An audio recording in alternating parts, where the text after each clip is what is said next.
Oh, welcome to a first episode of The Average Joe, and The Movie Connoisseur. we're going to be doing reviews on movies. What we have decided to do is we noticed that there's not a great source of movie reviews.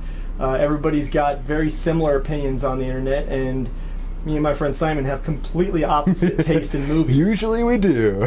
So today's movie is going to be The Man of Steel. Man of Steel. Now, my take on The Man of Steel is finally I get to see the Superman movie that I really wanted to see. Now, I read Superman comics growing up, and I thought they were great, but they were kind of the Captain America feel of the DC world.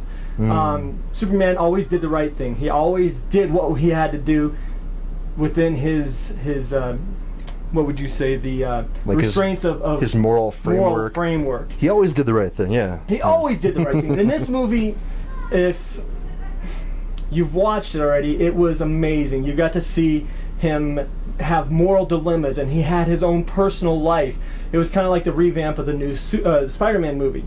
In this movie, you got to see him struggle with moral dilemmas, and you got to see him do things that you never have seen Superman do.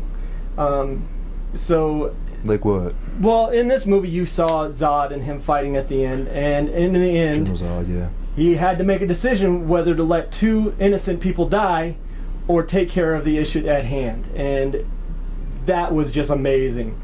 It was awesome.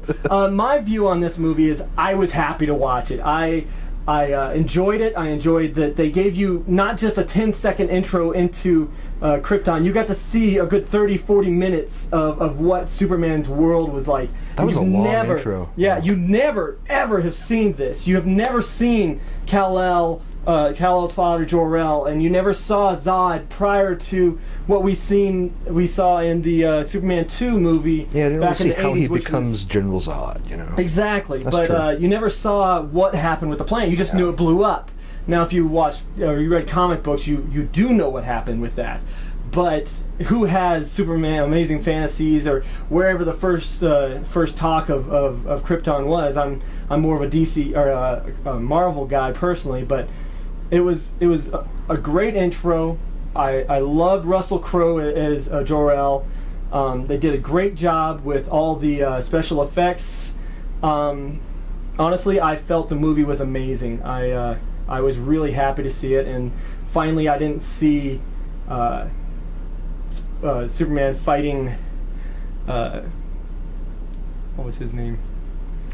Mr. Brain Smart Guy. Oh, Lex Luthor. Always fighting Lex Luthor, and oh, what a scary guy. I know he's smart and everything, but in reality, not his biggest foe. I mean, he's not fighting, General Zod or what was the other bad guy, the big guy